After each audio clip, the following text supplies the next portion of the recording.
Bonjour et bienvenue à tous. Je m'appelle Daniel Kahn, je suis avocat, personne n'est parfait.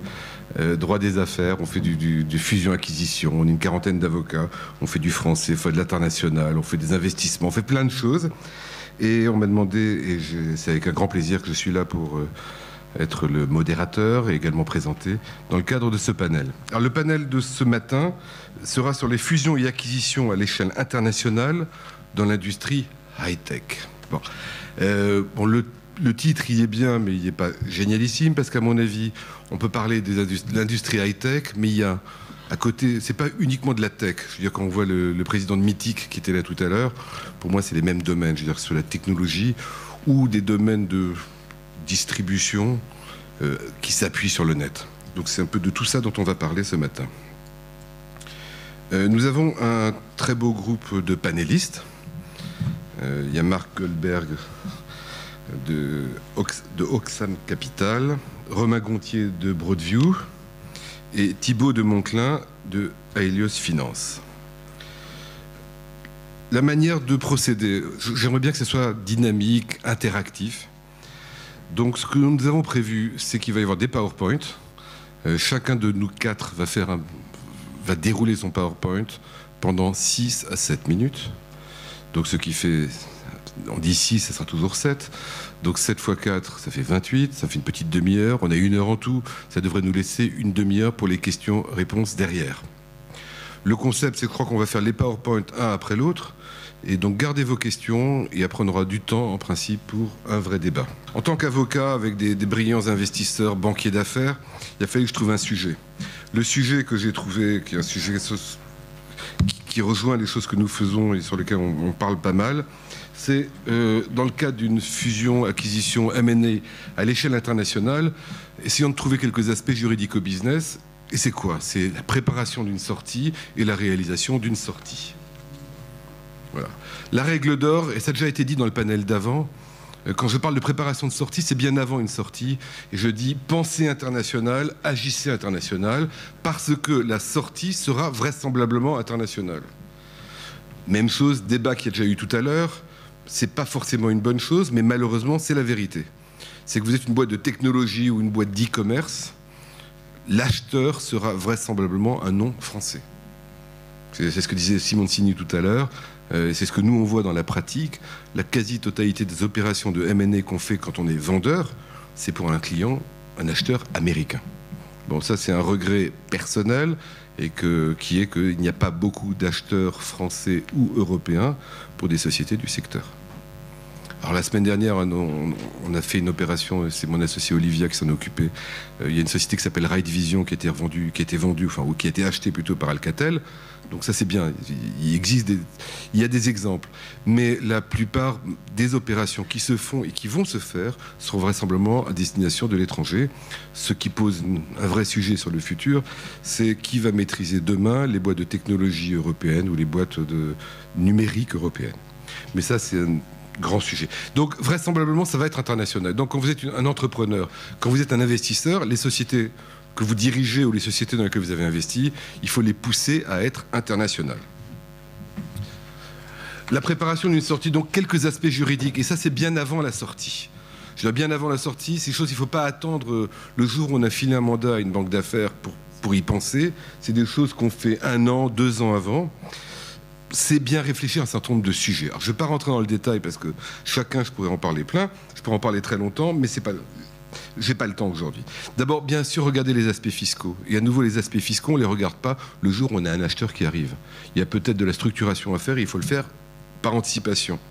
Tout doit être parfait. Qu'est-ce que je veux dire par là? C'est que quelle que soit l'opération de fusion-acquisition, il y aura une due diligence. Forcément, l'acheteur va vouloir voir ce qu'il y a dans la société. Donc n'attendons pas le jour où il y a une due diligence pour essayer de nettoyer un peu les papiers. Il faut qu'au fur et à mesure de la vie de la société, tout soit propre. Je pense à quoi? Je pense au cap table, les pactes d'actionnaires, le droit des sociétés. On a vu une opération l'année dernière, une société française on était conseil du vendeur, des vendeurs, des actionnaires, qui se vendait à des Anglais. Et le jour où on était en pleine négociation, le vendeur, on n'était pas les conseils habituels de la société, nous sort une cap table, donc la liste des actionnaires qui n'était pas à jour.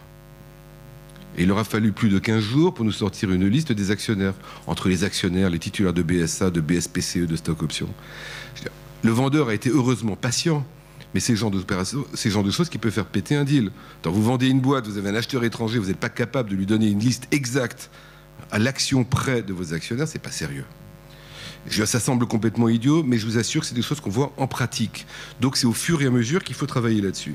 IP, IT, tout ce qui est propriété intellectuelle, tout ce qui est propriété industrielle, au fur et à mesure. Être sûr que le jour où on a un acheteur, on est capable de lui démontrer de manière absolument claire qu'on est propriétaire de sa technologie, que les contrats qu'on a passés à l'extérieur n'ont pas transféré la technologie, etc., etc. Donc ça, c'est des choses à faire vraiment par anticipation. Je peux continuer avec le droit du travail, bien entendu, les contrats commerciaux, régulatory, donc tout ce qui est les régulations, est-ce qu'on a bien toutes les autorisations nécessaires. Les 101 et suivants, c'est l'ancienne dénomination, mais c'est celle qu'on connaît, toutes les conventions réglementées, est-ce que c'est propre, est-ce que c'est nickel ou pas? Parce que lorsqu'on a une due diligence, il faut qu'on soit propre. C'est pas la peine d'avoir quelqu'un qui vient vous voir pour vous acheter et qui ressorte avec une liste de 4 pages de points qu'il faut rectifier.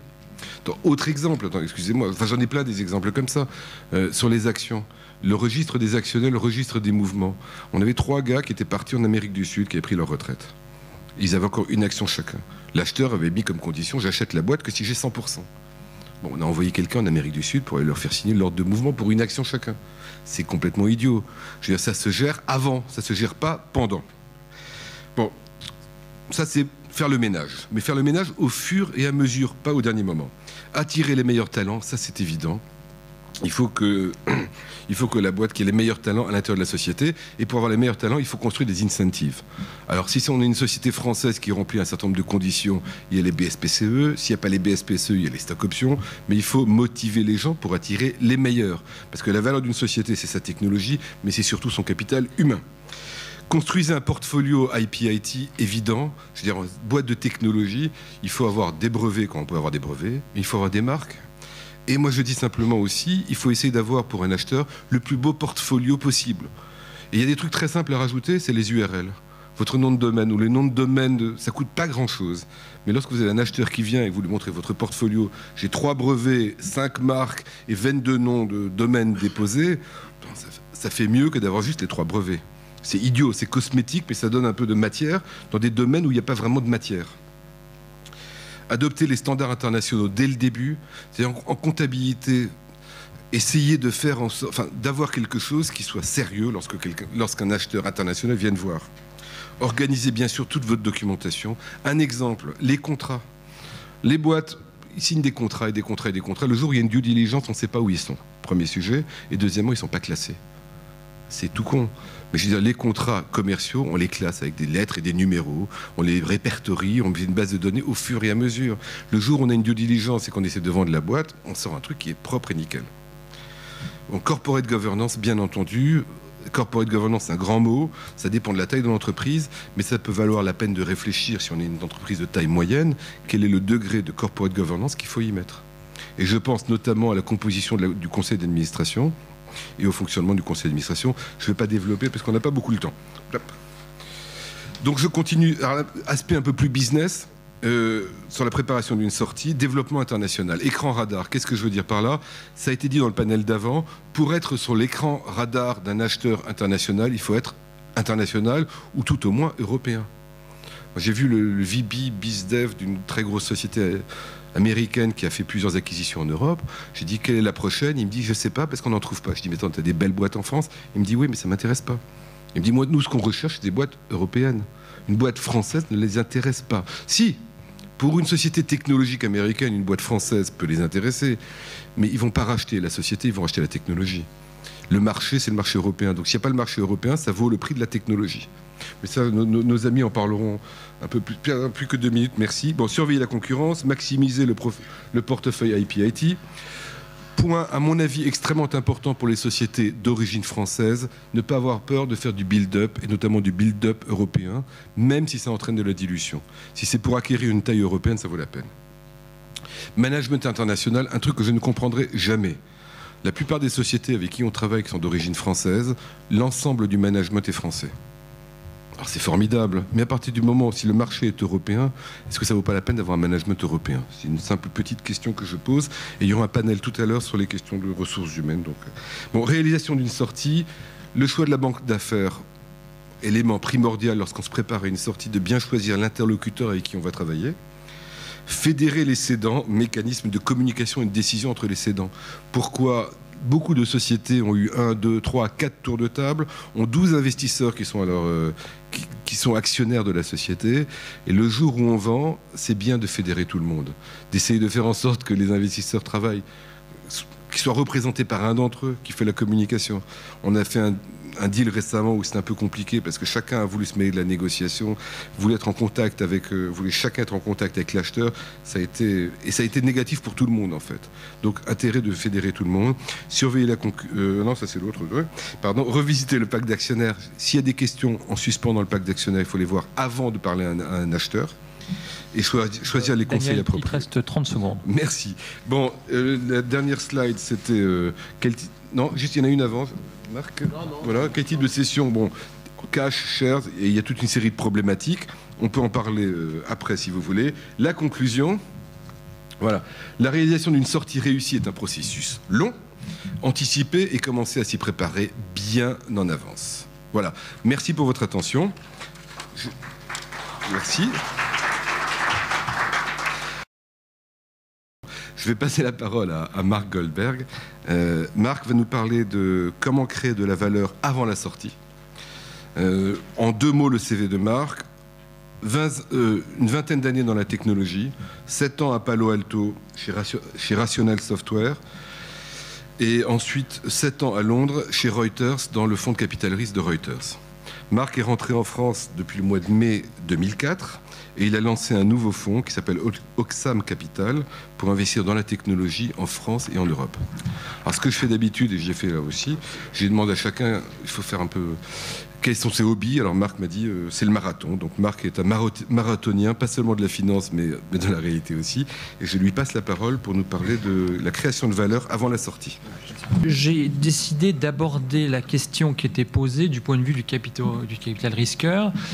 Et la question qui se pose à l'investisseur, qui va aussi se poser à un acheteur et qui se pose aussi d'ailleurs au PDG de la société, c'est comment est-ce qu'on va créer de la valeur afin de gagner de l'argent entre le moment où on rentre et le moment où on sort. Alors, c'est facile à dire, c'est naturellement plus compliqué. Fondamentalement, il y a 2 manières de penser la chose. Soit on se dit, on va créer de la valeur en choisissant les gagnants, et on est vraiment très très bon pour choisir les projets qui de toute manière sont bons, et une fois qu'on les a choisis, c'est du stock picking, une fois qu'on les a choisis, on va les laisser grandir tout seuls, et en gros il n'y a rien à faire sauf à les choisir. Soit on se dit, bon, les choisir c'est vrai, c'est une partie de la question, mais une fois qu'on est dedans, il va falloir qu'on fasse quelque chose, parce que sinon le prix ne va pas augmenter tout seul. Donc je vais essayer d'illustrer ces 2 points à l'aide d'expériences qu'on a eues chez Oxam Capital ou dans mes expériences précédentes, donc de sociétés précises, et de voir comment est-ce qu'on a mesuré la valeur de ces sociétés, comment est-ce qu'on a créé la valeur et comment est-ce qu'on a gagné ou qu'on a perdu de l'argent. Page suivante. Voilà, alors le hasard c'est bien, hein. Moi dans mon passé j'ai fait des transactions où on a gagné beaucoup d'argent sans rien faire, ou presque. L'exemple le plus frappant, c'est on a été investisseur chez Tradium en 99. C'est une société qu'on a revendue pour 17 fois la mise à VerticalNet un peu après. Ensuite, on est sorti du stock de VerticalNet avant que le stock de VerticalNet se casse la figure. Et honnêtement, nous, dans la création de valeur, dans ce 17X, on n'a pas fait grand-chose. On était juste au bon endroit, au bon moment. Ça ne se reproduit pas très, très souvent. La création de valeur, ce qu'on pense, c'est qu'il y a une certaine prédictibilité. Il y a des lois physiques de la création de valeur. Il y a des choses qu'on peut faire qui, je pense, sont propres au domaine des technologies. Parce que j'ai pris un exemple sur la slide suivante d'une création de valeur formidable qui a lieu la semaine dernière. Alors, cette photo, c'est la photo d'un sandwich au fromage qui a été vendu sur eBay la semaine dernière pour 28 000 $. C'est un sandwich qui avait été acheté il y a 10 ans pour, je pense, entre 5 à 10 $, probablement moins. C'est une histoire qui est tout à fait réelle, vous pouvez aller sur Google News et regarder. Il a été vendu pour $28 000 parce que le vendeur a expliqué aux acheteurs qu'il y avait la tête de la Sainte Vierge dans le fromage. Et il y a eu une auction sur eBay. Il y a eu 2 millions de pages vues. Ça a été une des auctions les plus successful d'eBay. Et alors, c'est vrai, quand on regarde, on voit un peu le visage d'une femme. Bon. Création de valeur incroyable. Ils ont fait 3000 fois la mise en 10 ans avec une mise qui était assez faible. Bon, c'est assez dur à reproduire, malheureusement. Donc, moi, je vais parler de choses plus propres au domaine des technologies, parce que faire ce genre de choses, c'est extraordinaire, mais c'est compliqué. Donc, page suivante. Alors, l'expérience qu'on a, elle est vraiment propre aux technologies de l'information. Je ne sais pas comment est-ce que ça s'applique aux autres domaines innovants, donc en particulier sur les biotech, sur la science des matériaux, les nanos. Les méthodes dont je vais parler n'ont jamais été éprouvées ou testées, mais par contre, on les a essayées sur une bonne centaine de sociétés sur lesquelles on a fait des transactions dans le domaine des technologies d'information au sens large, que ce soit de l'infrastructure télécom, de l'infrastructure d'entreprise, des solutions verticales ou des solutions plus consumer. Page suivante. Alors, l'idée, c'est qu'on a mis au point une méthode qu'on a appelée IVA. Alors, on l'a appelée IVA par référence à EVA. EVA, c'est l'Economic Value Added. C'est une méthode qui est utilisée dans les industries traditionnelles pour savoir si on crée de la valeur économique. Et EVA, c'est quoi? C'est combien de valeur on crée par rapport au coût de l'argent. Alors ça marche bien quand il y a des cash flows qui sont prévisibles, quand il y a des usines, quand il y a des choses qu'on sait mesurer. Malheureusement, dans les technologies de l'information, la plupart des assets des entreprises sont intangibles. Il n'y a pas d'usine, il y a peu d'inventaire, et c'est assez mou. Et la valeur qui va être créée va être directement liée à la capacité que va avoir l'équipe de management et de ses conseillers de créer de la valeur intangible. Alors pour créer de la valeur intangible, il faut être capable d'en parler. On a donc mis en œuvre une méthodologie pour décrire la valeur intangible des entreprises et ensuite réfléchir à qu'est-ce qu'on fait pour créer de la valeur. Fondamentalement, c'est assez simple. On dit la valeur intangible des entreprises, IVA, Intangible Value Added, est liée, dans le domaine des technologies d'information, à 6 choses. Elle est liée au personnel des entreprises, à la culture c'est l'aspect humain. Elle est liée au portefeuille de propriété intellectuelle dont parlait Daniel tout à l'heure. Donc, est-ce qu'il y a de la propriété intellectuelle qui a une valeur offensive ou défensive pour quelqu'un et qu'on peut monétiser? Elle est liée à la technologie qui a été développée par cette entreprise. Elle est liée au produit, la manière dont la technologie est packagée. Elle est liée aux clients et elle est liée aux canaux de distribution. Et en décrivant de manière qualitative, parce que malheureusement on n'est pas capable de mettre un chiffre, donc quand on dit de manière qualitative, c'est-à-dire qu'on dit chacun de ces 6 éléments, il est pas terrible, bleu, il est mauvais, bleu, il est pas terrible, vert, il est bon, jaune, ou il est excellent, meilleur du monde, rouge. Et donc, en faisant ça, on est capable de décrire le DNA de l'entreprise, c'est-à-dire d'avoir une radiographie sur qu'est-ce qu'il y a à l'intérieur qui va permettre de créer de la valeur. Alors, j'ai mis un certain nombre d'exemples qui sont... Alors ça, c'est 7 exemples de sociétés sur lesquelles on est aujourd'hui en train de travailler dans l'équipe et sur lesquelles on fait des due diligence. Donc, c'est des exemples réels. FS1, c'est un projet de sécurité en France. F Consumer 1, c'est un projet consumer. Et ce qu'on voit, c'est qu'ils ont des profils tout à fait différents et les modes de création de valeur sur chacun de ces projets va être différent. Si je prends par exemple... 2 minutes. Si je prends par exemple le projet F Entreprise 2, il y a plein de clients, il y a 20 000 clients, il y a 20 millions d'euros de chiffre d'affaires et il y a des canaux de distribution. Et ça a de la valeur, on peut faire des trucs avec. Si je prends par exemple le projet en Angleterre UK Consumer 1, c'est une équipe extraordinaire qui a développé de la propriété intellectuelle. Il n'y a pas de produit, il n'y a pas de revenus, il n'y a rien, il y a tout à construire, mais on a des gens qui ont de l'expérience et qui ont un track record sur lequel on va pas faire des choses. Donc la première idée que je voulais essayer de proposer, c'était qu'il y avait, on pouvait décrire les assets intangibles sur lesquels la valeur allait être créée. Et je vais finir par la slide suivante, qui est 5 exemples réels où la valeur a été créée ou détruite. Alors je vous laisserai faire le matching entre mes 5 exemples et mes 5 diagrammes, qui sont 5 sociétés réelles. Alors Intertrust, C'est une société américaine qui a développé de la propriété intellectuelle dans le domaine du Digital Right Management, qui a fait une introduction en bourse qui a très bien marché, qui ensuite s'est fait racheter par Philips et Sony pour 360 millions d'euros. Il y avait un portefeuille, et c'était vraiment une IP factory. C'était une société qui avait développé le portefeuille le plus large dans le domaine. Et donc, il y avait un potentiel de nuisance extrême pour Microsoft, et donc qui a fini par se faire racheter par les autres pour embêter Microsoft. Metamerge, une petite société à Oslo qui avait un bon produit, de la bonne techno, 15 personnes, qui a commencé à travailler avec IBM. C'est une transaction fin 2000, une vente mi-2002. Entre-temps, le marché s'était cassé la figure et on a fait 2 fois et demi. Parce qu'il y avait vraiment un savoir-faire technologique unique qui avait sa place dans la plateforme d'IBM. Orchestream, c'est une société d'infrastructure logicielle pour les télécoms. Bonne base de clients d'opérateurs telco, bonne base de produits. Immediation, c'est une société qui était peut-être la société phare dans le domaine de l'infrastructure Internet de commerce électronique en France. Qui a fini par se vendre de manière assez douloureuse par rapport aux attentes, puisque c'est une société qu'on devait introduire en bourse en juin 2000, et puis ça ne s'est pas fait. Il n'y avait pas de propriété intellectuelle, il y avait une équipe de management bonne, pour être gentil. Et par contre, il y avait une base de clients, parce qu'il y avait L'Oréal et tous les Philips et tous les grands du fast consumer goods. Ignition, c'est un projet qui avait beaucoup d'espoir, qui a été lancé en 99, où il n'y avait pas d'équipe, il n'y avait pas de clients, il n'y avait pas de canaux de distribution, la propriété intellectuelle n'était pas terrible, et donc ça a été fermé. Ce qui est frappant, tant sur ces 5 exemples historiques que sur les 7 exemples qu'on a dans le pipe, c'est que ça marche comme manière de décrire comment est-ce qu'on va créer de la valeur sur ces intangibles. Et comment est-ce qu'on va faire une transaction en gagnant de l'argent? On a notre pratique, donc on utilise ces méthodes qu'on a mis au point depuis bientôt 7 ans. C'est que ça marche parce que ça permet de parler des choses et de les faire surgir pour après parler au banquier puis pour vraiment faire une transaction. Voilà. Thibault a travaillé aux États-Unis chez McDonnell Douglas, puis il a travaillé chez Matra Hachette et Havas en France. Dans le domaine du online, il était patron de différentes divisions.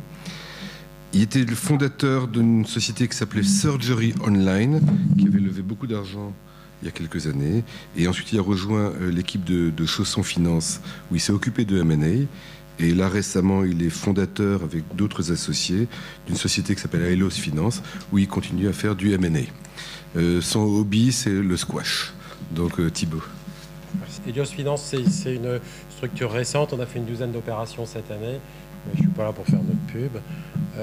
Et on intervient pour des structures et des sociétés qui sont plutôt jeunes, qui ont des niveaux de chiffre d'affaires qui se situent entre quelques millions d'euros et une quinzaine de millions d'euros. Donc c'est plutôt des structures en très forte croissance et souvent assez petites. Et dans le domaine essentiellement des technologies de l'information et des biotech et pharma. Et donc mon conseil là aujourd'hui et mon intervention vise à ce public particulier que sont les jeunes entreprises. Et ce que j'ai à leur dire, c'est, s'il n'y avait qu'un seul message à retenir, c'est focus, focus, focus. Restez concentrés sur ce que vous savez faire. Ne cherchez pas à avoir une couverture technologique trop large que vous ne saurez pas maintenir. En termes de territoire, contrairement, et là je suis un peu en désaccord avec Daniel, mais c'est aussi parce qu'on travaille sur des sociétés plus petites. Nous, notre conviction, c'est qu'il vaut mieux bien couvrir et être leader sur son territoire que de saupoudrer un peu partout en Europe avec beaucoup de risques de casse en termes de constitution d'équipes, développement dans des territoires étrangers.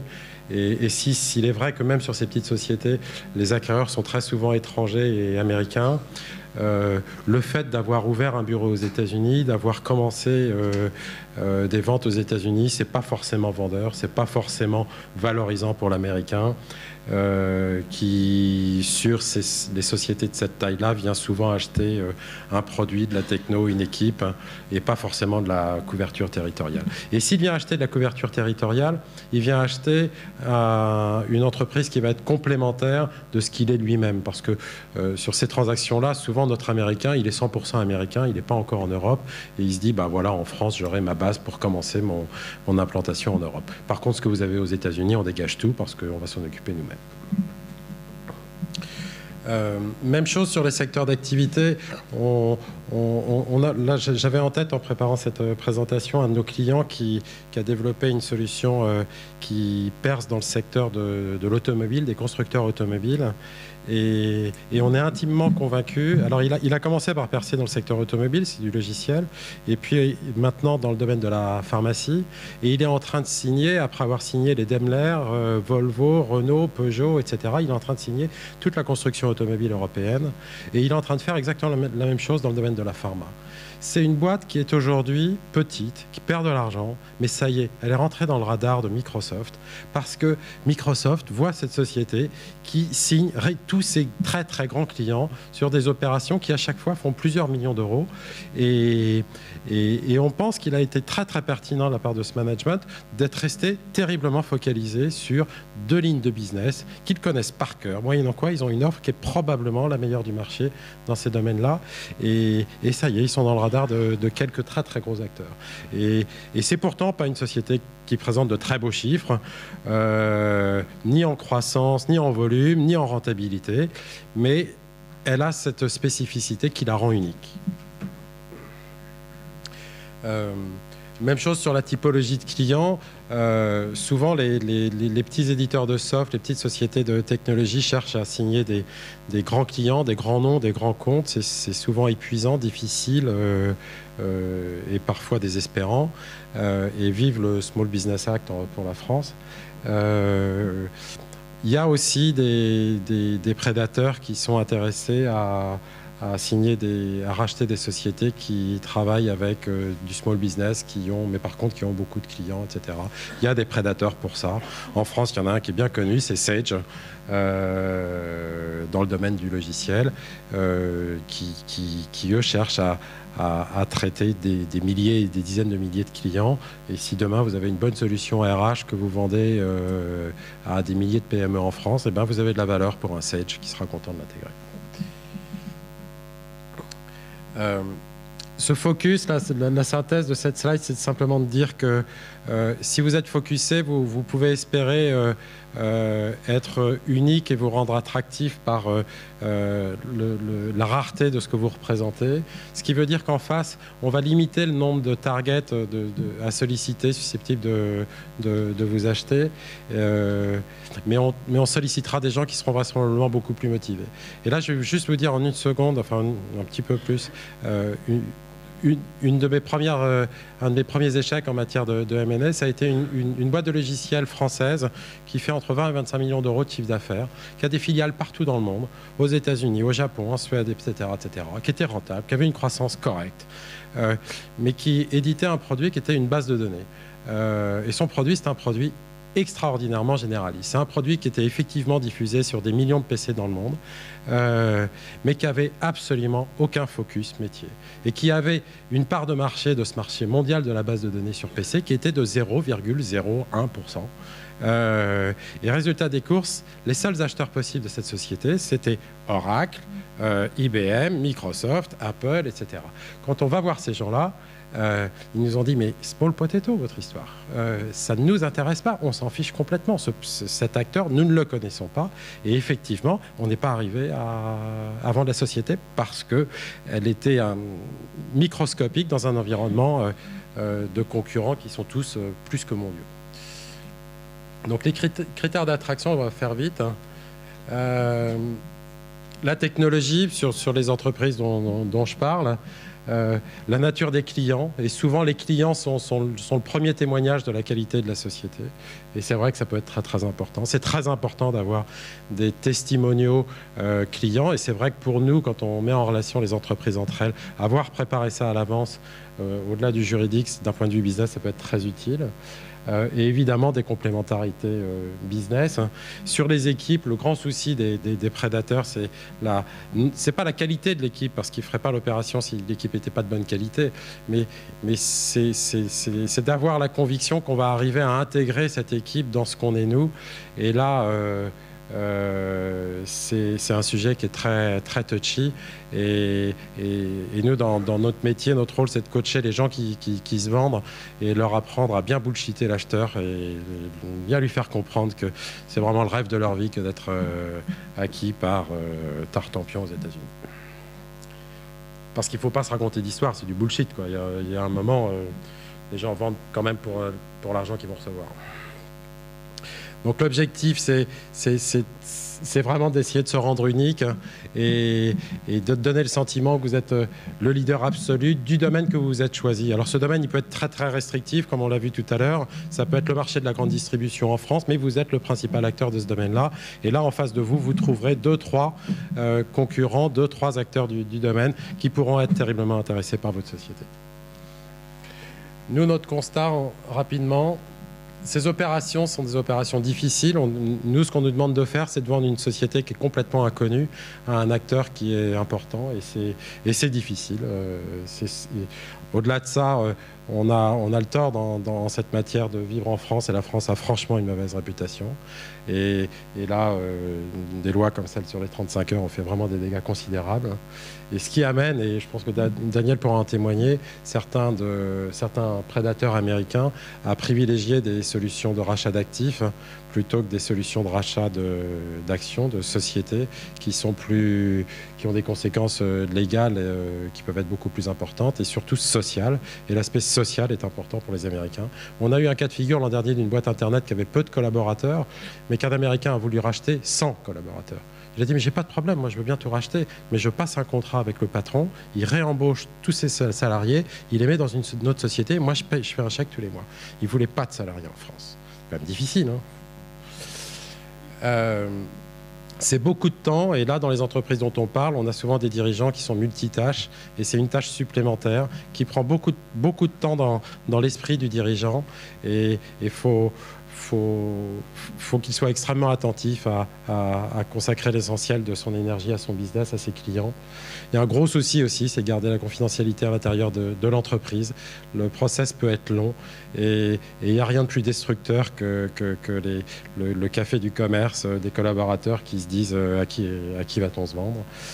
Et dernier point, une observation qu'on fait nous, c'est qu'on arrive à réussir ces missions quand on est dans un rapport qui ne dépasse pas 1 à 100 entre prédateurs et cibles.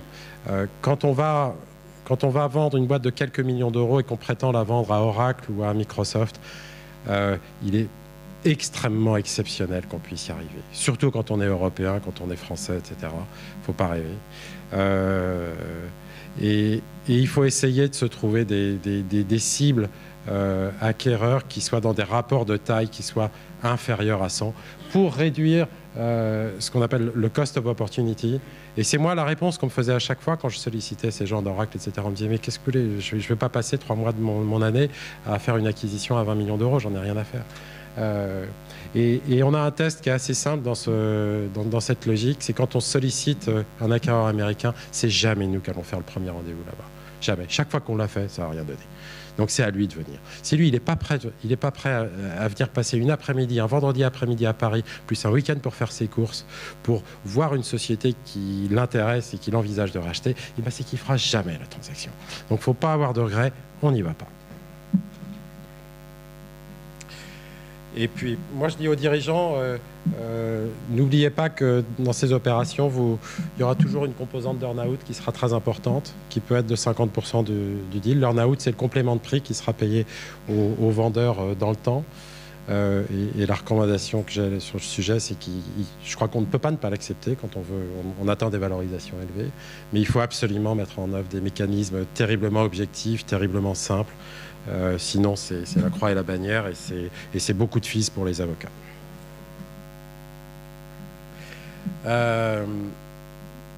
Juste en conclusion, c'est basique ce que j'ai à vous dire.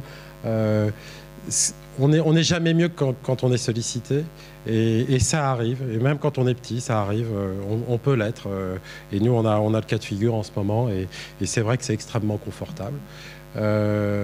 Et pour ça, il y a des moyens assez simples et accessibles à des entreprises petites qui sont les sociétés d'études ou d'analyse type Gartner, Jupiter, etc. C'est des gens qui sont très avides de nouvelles informations, très avides de publier et de faire connaître de nouvelles technologies. Et beaucoup de petites entreprises françaises arrivent à se faire identifier par ces gens-là. Et à travers le Gartner, le Jupiter qui sont diffusés dans tous les départements de business development, et ben on se fait identifier, etc. Bon ben voilà, ça y est, je suis censuré. Je suis censuré, je m'en vais. Merci Thibaut.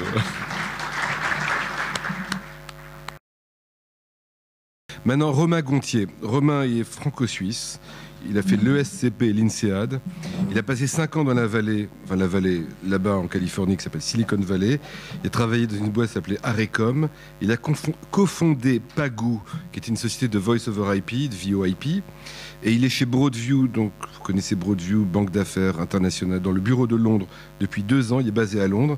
Il couvre en particulier la France. Il fait des fusions-acquisitions. Son hobby, c'est le vin. Et moi, je suis Bordeaux, lui, les Côtes-du-Rhône, mais on se parle quand même. Alors, à toi. Bonjour à tous. Peut-être 2 mots pour commencer sur Broadview.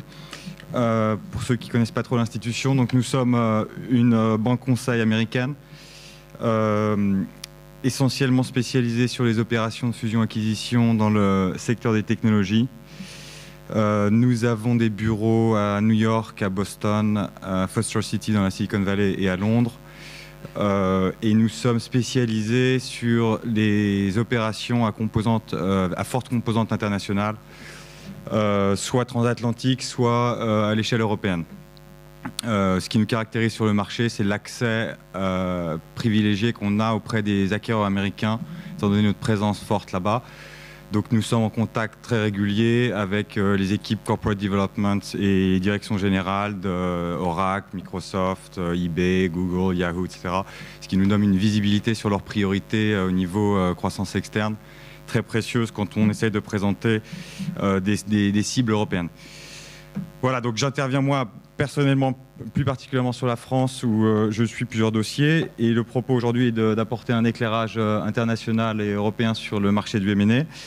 Donc le slide suivant va nous donner quelques statistiques intéressantes. Je pense qu'il est important de souligner l'importance des opérations de fusion-acquisition pour les investisseurs en capital risque en Europe. Depuis 2001, en volume, les sorties de portefeuille par fusion-acquisition représentent toujours plus de 80% donc des sorties. Et en termes de valeur, on a vu un retour assez marqué des sorties en introduction en bourse en 2004 au premier semestre. Qui offre des valorisations très attrayantes pour les quelques sociétés qui arrivent à passer les critères de plus en plus sélectifs pour l'introduction en bourse. Le M&A dans l'ensemble depuis 2001, même en valeur, représente quand même une source très importante de réalisation de valeur. Alors, au niveau européen, quelques statistiques trimestrielles. On remarque, bonne nouvelle, un retour assez marqué du nombre de transactions. On a listé ici sur le slide uniquement les transactions supérieures à 15 millions de dollars, en fait dans la fourchette 15 à 500 millions. Environ une centaine de deals depuis le début de l'année en Europe. Historiquement, on est environ au niveau d'activité de 95-96. Et une activité sur le marché américain qui reste toujours plus soutenue pour les raisons qu'on connaît, structurelles et au marché, et qui représente environ 2 à 3 fois le niveau d'activité européen. Bonne nouvelle également, c'est le retour des transactions d'envergure sur le marché européen, avec notamment ces 6 transactions qui ont fait beaucoup de bruit cette année. Qui sont toutes supérieures à 100 millions d'euros. Broadview a été impliqué dans 3 de ces transactions, Alpha Mosaic Broadcom, Kelku Yahoo et Iris en Angleterre. Une chose à noter, c'est que 5 de ces 6 transactions impliquent un acquéreur américain. Donc, dans les catégories de valorisation supérieure, quand on passe la barre des 100 millions, je crois que les statistiques le prouvent, les acquéreurs américains sont vraiment majoritaires. On ne peut pas avoir une vue trop monolithique sur le marché, parce qu'en fonction des deals et des segments et des valeurs, il peut y avoir bien sûr des transactions franco-françaises ou germano-allemandes. Mais quand on passe sur des transactions d'envergure de cette taille, c'est généralement, malheureusement, comme disait Daniel, peut-être des acquéreurs américains qui sont à la table. Alors, au niveau géographique, une statistique intéressante, c'est que les anglo-saxons ont quand même une culture de l'equity beaucoup plus développée que les autres pays d'Europe et sont beaucoup plus enclins à engager des discussions autour des sorties en fusion-acquisition. Donc historiquement, ça n'a rien à voir avec l'année 2004. C'est vraiment, si on regarde les tendances ces 4 dernières années, l'Angleterre, enfin la Grande-Bretagne et l'Irlande représentent systématiquement se taille la part du lion, représente systématiquement la moitié des transactions en Europe. Bon, la France, sur ce segment des 15-500 millions cette année, fait pas le figure, mais c'est pas forcément représentatif. Là, c'est plutôt, je crois, conjoncturel au niveau statistique cette année. Et puis la zone germanophone se taille également une bonne part. Alors, au niveau de la taille des deals et la segmentation du marché, toujours à l'échelle européenne,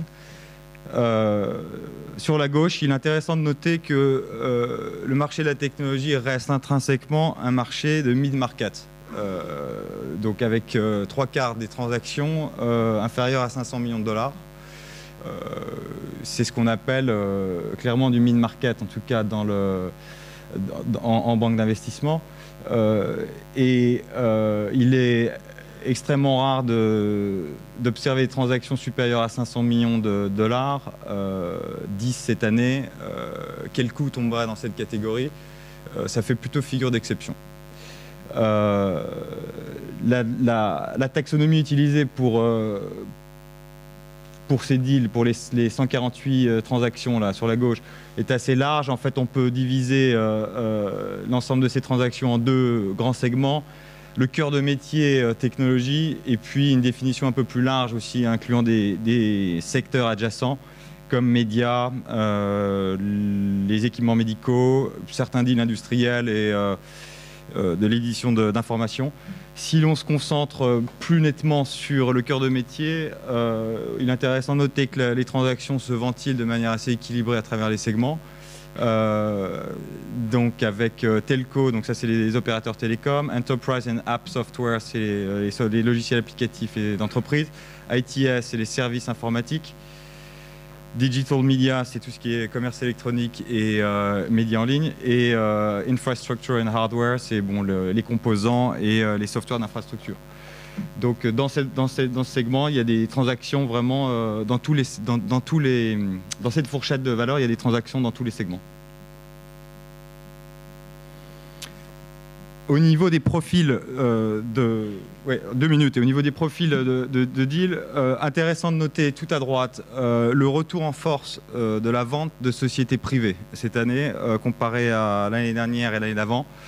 En 2002, pour vous donner une idée, les private sellers représentaient environ 40% des transactions. Aujourd'hui, on a un retour massif de mandats de vente de sociétés privées financées par capital risque.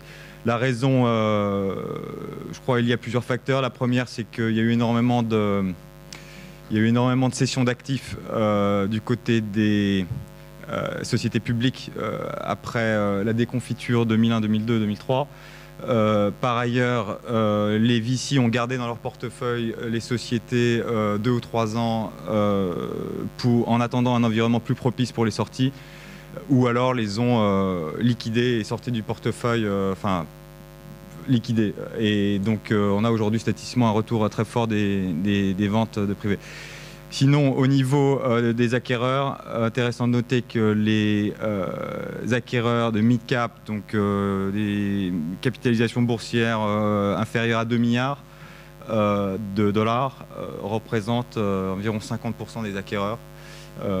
Les Oracle, Microsoft, etc., qui sont dans ce qu'on appelle les G100, représentent que 16% des acquéreurs. Voilà, et puis un slide un peu plus qualitatif sur ce qu'on observe dans le marché. Et je crois que ça va faire écho avec l'intervention des collègues. Ce qu'on voit aujourd'hui, c'est l'importance, en général, il y a bien sûr des exceptions, mais c'est l'importance fondamentale du chiffre d'affaires, donc d'une certaine taille critique, de la croissance et de la base client, des canaux de distribution et de la profitabilité, sinon réelle, du moins visible, tangible dans les 12 prochains mois pour pouvoir garantir des opérations évolutives sur 6 à 12 mois. Ce qu'on voit également, c'est des dispositifs très stricts d'incitation à la performance en conjonction avec les transactions. Donc il est extrêmement difficile pour les équipes dirigeantes de réaliser de la liquidité immédiatement avec un acquéreur européen ou américain. Il y a généralement des earn-outs, la devise peut être du papier. Le business case combiné des deux sociétés donc qui extrait les synergies est fondamental pour déterminer la valeur des transactions. Et voilà, c'est le mot final. Au revoir, merci. Non, juste un point sur Thibaut. Je ne crois pas qu'on soit en désaccord, Thibaut, hein, sur ces questions de savoir si une boîte doit grandir, doit pas grandir. Bon, d'abord, tout est une question d'espèce, on ne peut pas généraliser. Ça, c'est la première chose, règle de base dans la vie.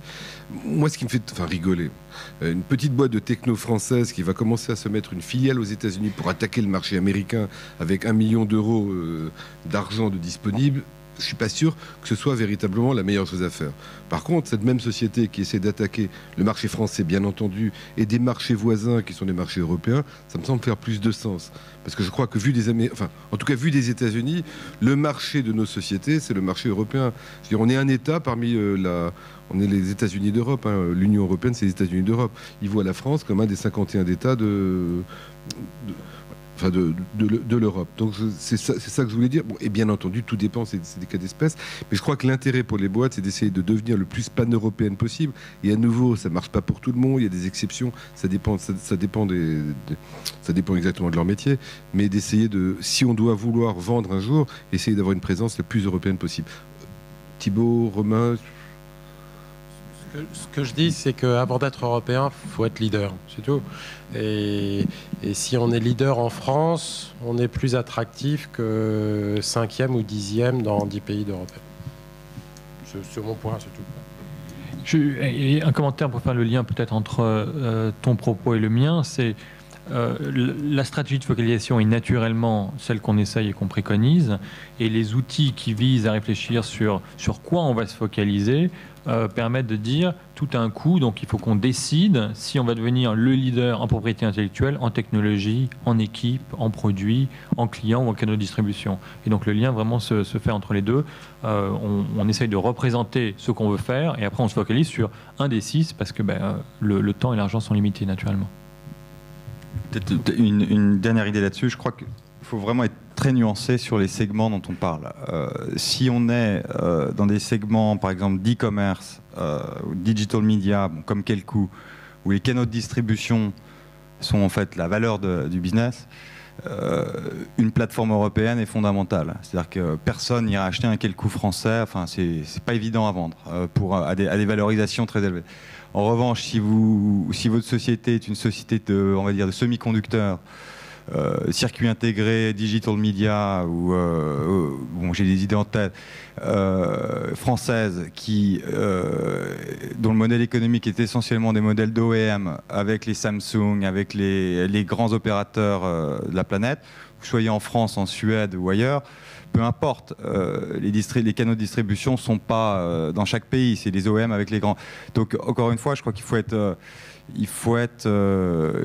faut prêter attention aux situations particulières. Quand on est dans des problématiques de taille critique, distribution, surtout dans l'Internet, peut-être dans le software aussi, le leader français du software applicatif sur une niche, c'est pas évident à vendre. Je pense que, mais je suis d'accord avec Thibaut, je pense qu'être numéro 5 dans 10 pays, c'est pas non plus la solution. Donc c'est peut-être être numéro 2 dans 3-4 pays plutôt qu'être super champion uniquement en France.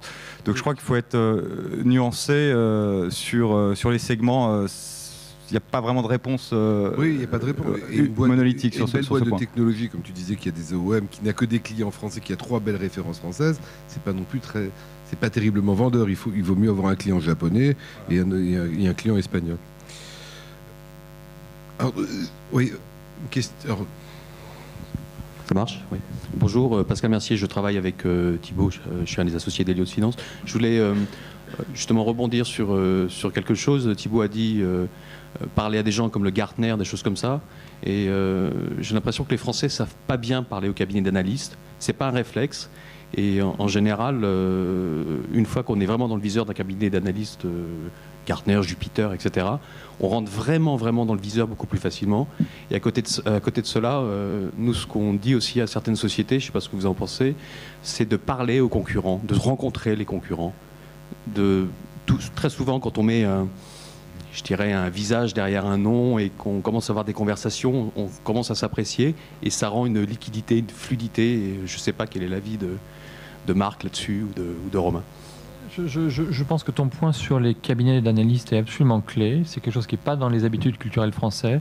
C'est compliqué, ça a un coût. Parce qu'en plus, parler à Gartner et être couvert par Gartner, ça veut dire acheter du contenu chez Gartner. Et si on ne consomme pas chez eux, ça se passe moyen, voire pas très bien.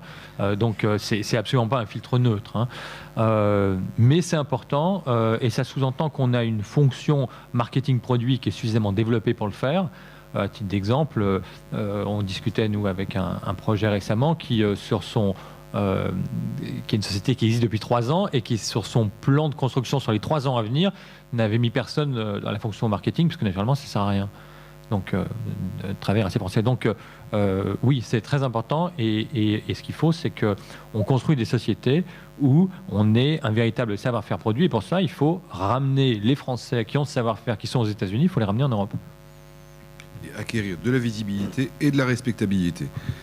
Et parler aux concurrents. Monsieur. Oui, bonjour, Francis Lelon, entrepreneur en série aussi, un petit peu comme ceux de ce matin.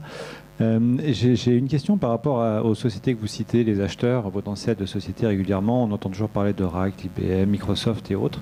Il se trouve que moi, ma première société, je l'ai vendue à un industriel européen. Alors, ils sont où les grands industriels européens dans cette histoire? Il y a SAP, Dassault, Sage. Dans Software, par exemple, il y a Business Object, si on considère que c'est encore une société française. Dans le jeu, il y a quelques sociétés. En software, il n'y a pas grand-chose, honnêtement. En hardware, il y a des beaux acteurs. En software, c'est un segment qui est très dominé par les Américains. Il y a beaucoup d'acteurs dans le service. Et il y a une très très grosse culture et industrie du service informatique en Europe, mais on est aussi dans une période extrêmement difficile pour les chefs d'entreprise où ils doivent admettre année après année qu'ils n'auront plus jamais les valorisations qu'on leur promettait en 2000 ou 98 et même avant. C'est fini et là c'est dur à accepter pour ces gens-là. Moi j'en ai vu il n'y a pas très longtemps là, qui pensaient valoir de l'ordre de 100 millions d'euros et on était obligé de lui dire mais je suis désolé monsieur, mais l'équivalent aujourd'hui en bourse il en vaut 10. Il en vaut 10 et il est coté et il a des chiffres qui se comparent aux vôtres. Et le type ne peut pas l'admettre, quoi. Et donc c'est pas la peine d'aller travailler pour eux, on ne peut pas, quoi. Il faut attendre, 1 an après il mûrira et on y arrivera, mais aujourd'hui non. Monsieur.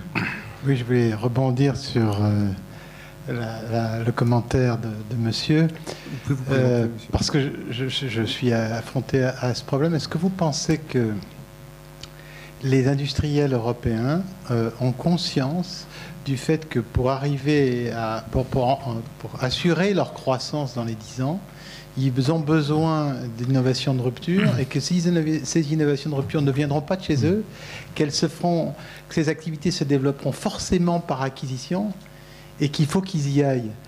Ouais. Est-ce que vous avez ce sentiment, ou alors vous avez le sentiment que pas du tout, ils sont complètement en dehors de ça Il faut cesser ce discours défaitiste d'autoflagellation européen. Alors je vais me permettre de renvoyer la balle à quelqu'un qui est dans la salle, caché au milieu, qui s'appelle Jean-Pierre Philippe, qui est responsable de la stratégie au sein du groupe EADS. Exemple parfait d'un groupe européen qui a une posture agressive, stratégique, d'acquisition de technologie. Donc je pense que la réponse est oui, il y en a, et EADS en est un exemple parfait. Je ne sais pas si Jean-Pierre, tu veux faire un commentaire, et tu m'excuses de te mettre on the spot. Non, pas de commentaire. Donc voilà, donc EADS est un groupe qui... Oui, absolument, absolument.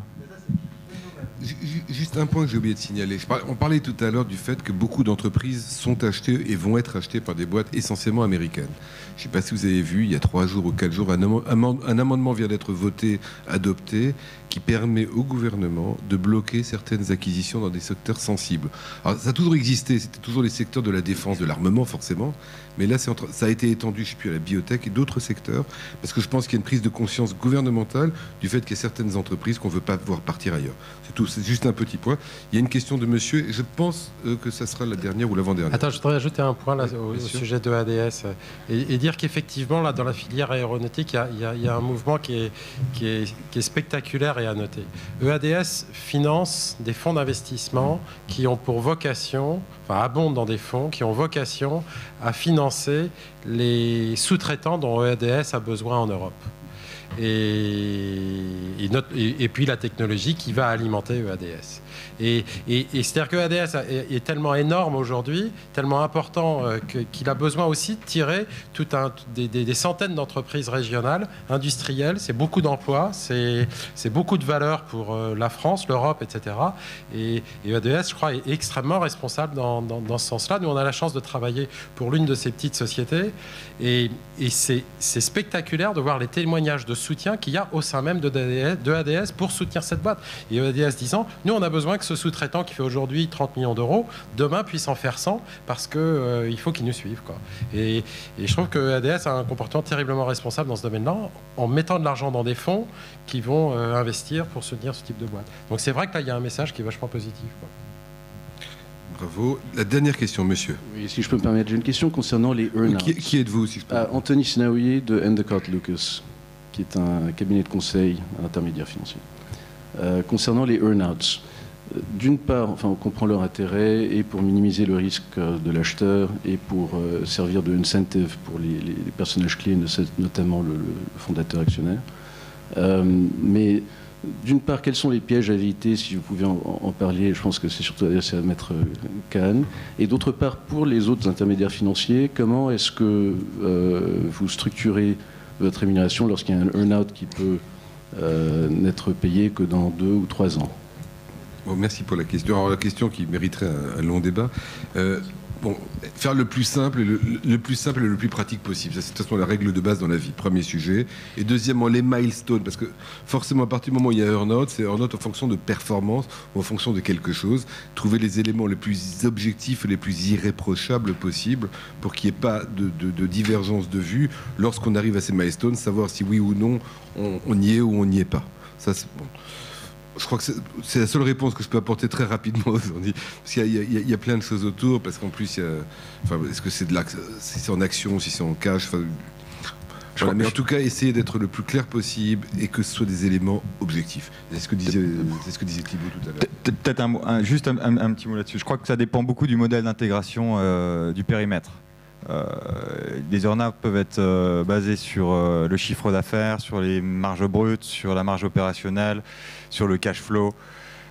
Si vous avez de l'autonomie, si vous avez un compte de résultat complètement autonome après l'acquisition, vous avez la maîtrise de vos coûts. Donc les earn-outs peuvent être basés sur éventuellement sur le bas du compte de résultat. Si vous êtes si vous perdez le contrôle sur beaucoup de choses, il faut se mettre d'accord sur des performances sur lesquelles vous avez contrôle. Donc ça, c'est la première chose. Donc il n'y a pas de modèle standard, ça dépend de l'industrie, ça dépend de l'acquéreur, ça dépend du périmètre, du modèle d'intégration. Un GE va acquérir une société ou un Cisco et l'intégrer en en 3 semaines, en 2 heures, tout le monde a une adresse email Cisco. Le lendemain, tout le monde a une business card. Dans d'autres sociétés, ça prend 3 ans. Donc ça dépend vraiment des modèles d'intégration. Et puis sur les fees, sur les modèles, je crois que ça dépend vraiment des intermédiaires financiers, des banques, etc. Il est évident que c'est pas un scénario qui nous arrange, et donc généralement les deux parties font preuve de flexibilité. Il y a matière à discussion et on s'arrange pour revisiter l'accord. Enfin, nous concernant sur les fees, on est totalement aligné sur les flux financiers, et donc s'il y a des earn-out, on sera rémunéré dans le temps en suivant la transaction, et c'est aussi la garantie qu'on va suivre l'entrepreneur dans l'exécution de sa transaction, puisqu'on y sera aussi intéressé. Et quand j'y réfléchis, je trouve qu'on devrait avoir un bonus sur nos fees le long des earn-out. On va mettre ça. Je pense qu'on va terminer ce panel sur cette grande question là.